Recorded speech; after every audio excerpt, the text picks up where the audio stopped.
이어서 최근 잇따른 싱크홀 사고를 집중 조명해 보겠습니다. 임명찬 기자가 나와 있습니다. 임 기자, 최근 인명피해가 발생한 집안 침하 사고를 보면 엄청난 크기의 싱크홀을 동반하고 있습니다. 네, 그래서 아무 전조 증상도 없이 갑자기 이렇게 땅이 무너질 수 있는 건지 시민들의 불안감도 커지고 있습니다. 전문가들과 함께 현장을 직접 찾아가 봤습니다. 지난 3월 24일 저녁 서울 강동구 명일동의 한 사거리. 흰색 승합차가 횡단보도를 지나고 오토바이가 뒤를 따릅니다. 불과 3초 뒤 승합차 아래 도로가 갑자기 무너져 내립니다. 휘청이던 차량은 간신히 빠져나갔지만 오토바이는 그대로 추락했습니다. 10여 초 뒤 추가 붕괴가 시작되더니 순식간에 4개 차선이 무너져 내려 폭 20m, 깊이 20m의 구멍이 뚫렸습니다. 큰 소리가 나서 막 뛰어났어요. 그랬더니 여기가 이렇게 파였고 오토바이가 벌써 빠졌어요. 사람은 벌써 빠졌어요. 오토바이가 거꾸로 처박혀 있었으니까. 2차로 여기까지 무너지면서 전보 때문에 불이 빠져닥치면서 다 전기가 나가버렸어요. 그때 너무 무섭고 그때 어떻게 할 수가 없었어요. 오토바이 운전자는 도로 아래에서 17시간 만에 숨진 채 발견됐습니다. 운영하던 사업체가 어려워지자 배달 아르바이트를 하던 30대 남성이었습니다. 사고 현장을 찾아가 봤습니다. 싱크홀이 발생한 곳 바로 앞 주유소. 바닥에 손가락이 들어갈 정도의 균열이 눈에 띕니다. 언제 생긴 건지 물어봤습니다. 이게 언제부터 이렇게 된 거예요? 1월 말경이나 2월 초순경에 눈을 치우다 보니까 여기가 살짝 크랙이 갔더라고요. 살짝, 한 뭐 1mm도 안 되게. 그 다음 날 2월 한 중순 좀 지나서 이렇게 보니까 이게 지금 벌어져 있는 거 더. 사고 2개월 전부터 생기기 시작한 균열은 점점 커졌고 급기야 천장과 주유소 기둥을 연결해 놓은 쇠봉도 부러졌습니다. 좌우에 보이시죠? 쬐다가 떨어져 있죠 지금. 그게 3월 6일 날 끊어졌어요. 그래서 야 이건 뭔가 문제가 있다 생각하고서 계속 민을 넣은 거예요. 그때 얘네는 근처에서 지하 공사를 하던 9호선 연장공사 현장 관계자들이 점검을 나왔지만 땅 기울기 변화 등 이상한 점을 측정하는 계측기로는 아무 문제가 없다는 답변을 들었다고 합니다. 3월 7일 날 현장에 나갈 거라고 했는데 3월 13일 날 나왔어요. 이거 벌어지니까 나 이거 도저히 불안해서 못 살겠다. 일단 탱크 먼저 안전검사 해야 되겠다. 얘네는 자기네 계측상은 아무 문제가 없다고 그렇게 얘기를 하더라고요. 그런데 이 계측기가 주유소에 설치된 때는 2월 18일경. 이미 땅 밑으로 굴착 공사가 한창 진행이 된 뒤였습니다. 그때 터널이 어디쯤 와 있었느냐? 2월 18일 때는 터널이 여기 와 있었어요. 여기 와 있었다고요. 그럼 이미 다 영향을 다 받은 거예요. 받은 상태에서 이걸 해버리면 무슨 소용이 있습니까?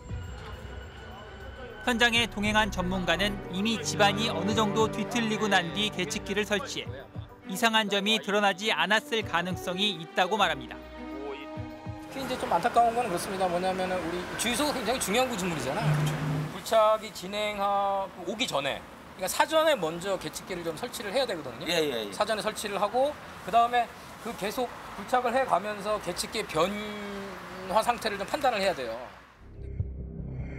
3월 10일 8mm이던 균열은 11일 만인 21일에는 10mm까지 벌어졌습니다.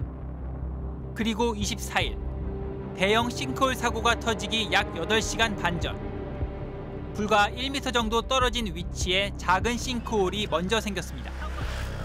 구청에서 구멍을 메우는 작업을 마친 건 오후 4시경. 불과 약 2시간 반 뒤 결국 참혹한 대형 싱크홀 사고가 발생했습니다. 18일 뒤인 4월 11일엔 경기도 광명시의 신안산선 공사 현장에서도 싱크홀 사고가 발생했습니다. 당시 CCTV 영상. 방음벽이 한쪽으로 기울기 시작하자 주변의 사람들이 서둘러 대피하고 땅이 꺼지며 순식간에 무너져 내립니다. 왕복 6차선 도로가 거북이 등껍질처럼 갈라졌습니다. 갑자기 꽝 하는 소리하고 번쩍했어요. 저 집 막 다 흔들리면서. 그래가지고 뭐 점등 흔들리고 그래서 바로 집 무너진 줄 알고 도망 나왔죠. 신안산선은 지하에 아치 모양 터널 2개가 합쳐진 형태인 투아치 구조로 시공되고 있었습니다. 이 아치와 아치 사이에 콘크리트 기둥이 파손되면서 무너져 내렸습니다. 하루 전부터 붕괴 조짐이 있어 현장을 통제하고 보강 공사를 하던 중 결국 사고가 나 작업자 1명이 숨지고 1명이 다쳤습니다. 근처에서 만난 주민은 붕괴 지점 바로 위에서 지하에 충격이 가는 파쇄 작업을 수시로 해 불안할 수밖에 없었다고 말합니다. 밤에 보면 콱콱콱거려. 내다보면 포크레인부터 부서요. 그러니까 무너진 그 위에서. 사고 장소 위에서. 예. 그래서 나는 이게 이런 데서도 포크레인 있으면 하중을 많이 받을 텐데, 아니 빔이 위에서 저거를 계속 이렇게 한다면 그 하중이 얼마나 받을까? 저는 항상 걱정을 했어요. 공사 기간 동안에 아마 1년 이내에 그 투아치 터널에 그 기둥부를 시공하고 있었다면은 그 콘크리트 기둥 콘크리트가 양생되는 동안에 그 주변에서 이제 진동 그 하중이 있었다면 그 콘크리트 기둥의 품질에 좀 심각한 그 영향을 줬을 가능성이 있습니다. 이처럼 대형 싱크홀 발생 현장에는 무심코 지나친 전조 증상이 빠짐없이 포착되고 있었습니다. 지난 4월 13일 새벽 부산도시철도 사상하단선 공사장 인근 도로. 전신주가 갑자기 땅 아래로 꺼지더니 전기 불꽃이 사방으로 튑니다. 다음 날에는 인근 도로가 무너져 내려 지나가던 오토바이가 가까스로 피합니다. 지난 2년간 부산도시철도 공사 현장에서만 무려 14번의 싱크홀 사고가 터졌습니다. 땅 속에서 그런 이렇게 무너진다는 징후가 최소한도로 3개월 전에 수많은 징후를 알려줬을 거예요. 보강을 망설이고 이것을 이제 비용 들어가는데 이거 해야 돼? 진짜 위험한 거 맞아? 이렇게 고민하고 망설이고 외부의 전문가한테 묻고 보고하는 사이에 무너진 거예요. 이러니까 자꾸 싱크홀 피해를 막을 수 있었던 게 아니냐는 지적이 반복되는 거 아니겠습니까? 작년 서울 연희동 싱크홀 사고 땐 안전지도를 만들겠다는 대책도 나왔던 것 같은데요. 네, 최근에는 서울시 관계자가 부동산 때문에 이 지도를 공개하지 못한다는 말을 해서 논란이 더 커지기도 했습니다. 이 지도는 왜 공개가 안 되고 있는 것인지, 점점 커지는 싱크홀의 원인은 무엇인지 취재했습니다. 지난해 8월 서울 연희동 싱크홀 사망 사고. 이튿날 곧바로 또 다른 도로 침하. 제가 10년 동안 여기서 일을 했는데 이런 경우 처음이라서 좀 많이 당황하고 이게.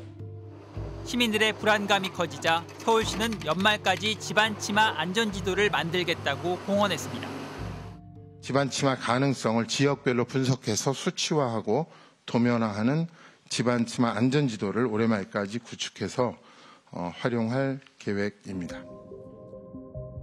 이번에 명일동 싱크홀 사고가 발생하자 이 지도를 공개하라는 목소리도 자연스레 높아졌습니다.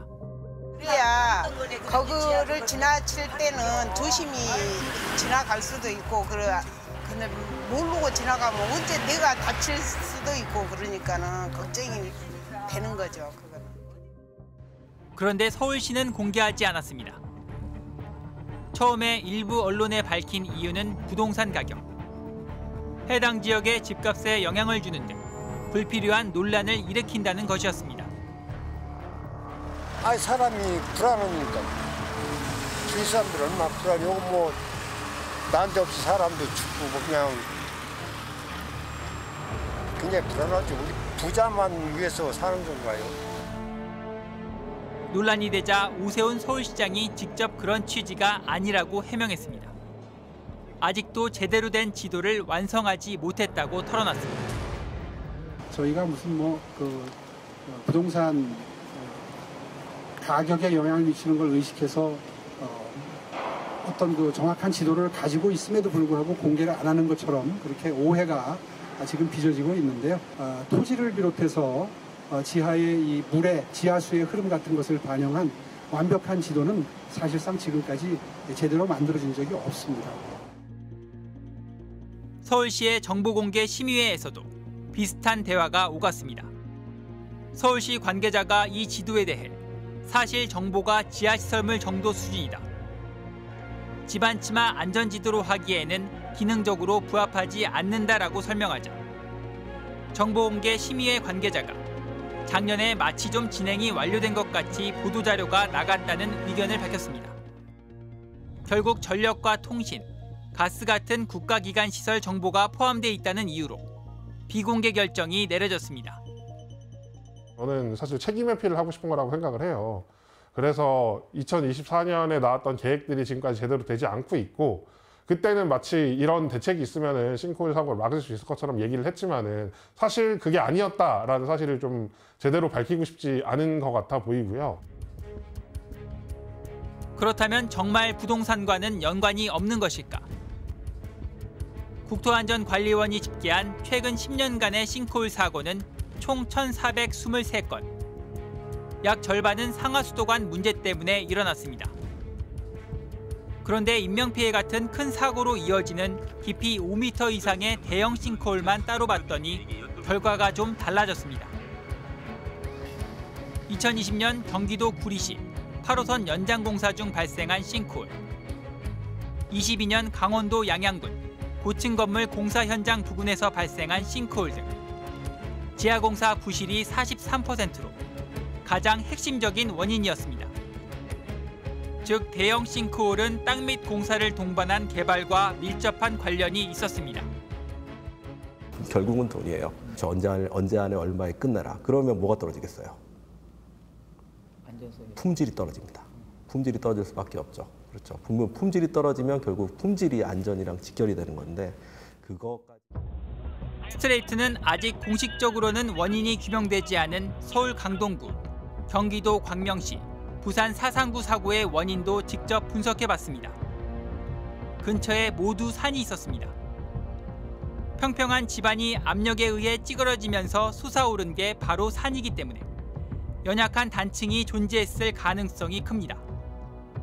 단층 파쇄다라고 추정이 돼요.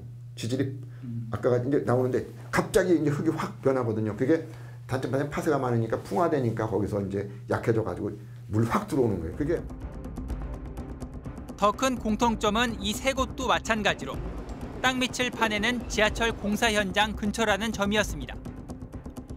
지하 굴착 공사가 단층 파쇄대에 미치는 영향을 실험한 영상입니다. 암석이 잘게 부서져 점토 형태로 띠를 이룬 단층 파쇄대가 댐 같은 역할을 하며 지하수 흐름을 막고 있습니다. 그런데 굴착 공사로 흙을 파내자 단층 파쇄대가 압력을 견디지 못하고 무너져 내리기 시작합니다.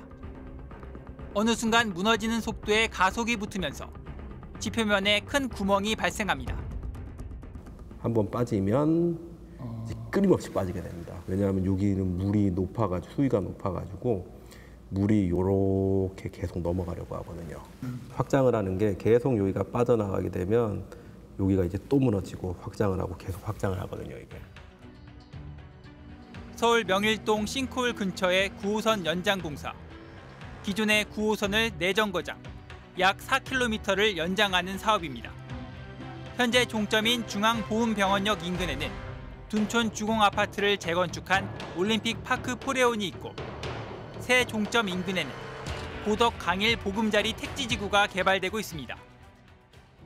신안산선 공사 현장의 광명시 싱크홀. 신안산선은 서울과 경기도 시흥, 광명, 안산시 등을 잇는 광역철도 노선입니다. 사고 현장 부근에는 3기 신도시인 광명학원지구와 광명시흥 도시첨단 산업단지가 조성되고 있습니다.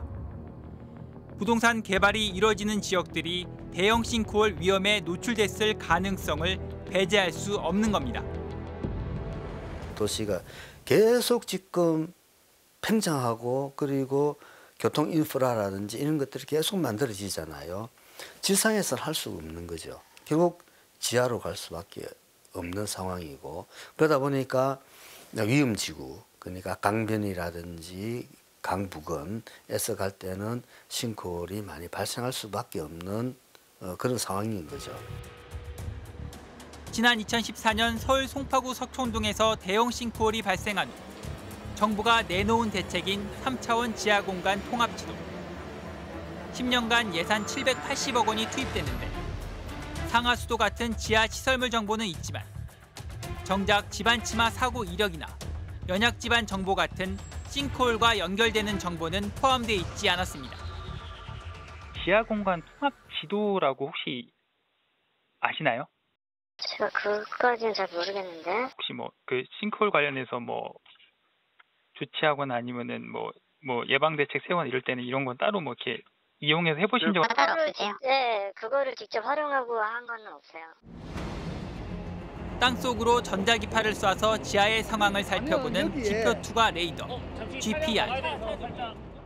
반사되는 속도나 뭐 그런 거에 따라서 이제 모양이 바뀝니다. 뭐 갈로가 있으면 뭐 동그랗게 나온다든가 이렇게 해가지고 뭐 공동과 이제 갈로 이런 거 찾아서. 정부나 지자체가 습관적으로 GPR 탐사 강화 대책을 들고 나오지만 탐사 거리가 보통 2m에 그쳐 더 깊은 곳에 도사리고 있는 대형 싱크홀을 감지하는 데는 역부족입니다. 무용지물인 대책과 언제 나올지 모를 안전지도.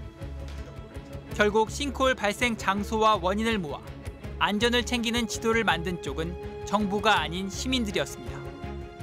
지난해 서울 연희동에서 처음 싱크홀 사고를 접하고 관련 정보를 좀 찾아봤는데 의외로 시민들이 볼 수 있는 정보가 잘 없더라고요. 근데 문제는 얘네들은 과거 기록이거든요. 기존에 사고가 났던 장소를 알려주고 관련된 그 부가 정보를 제공할 수 있기 때문에 참고는 될 수 있을 텐데 사실 더 중요한 거는 앞으로 날 곳을 예측하는 거잖아요.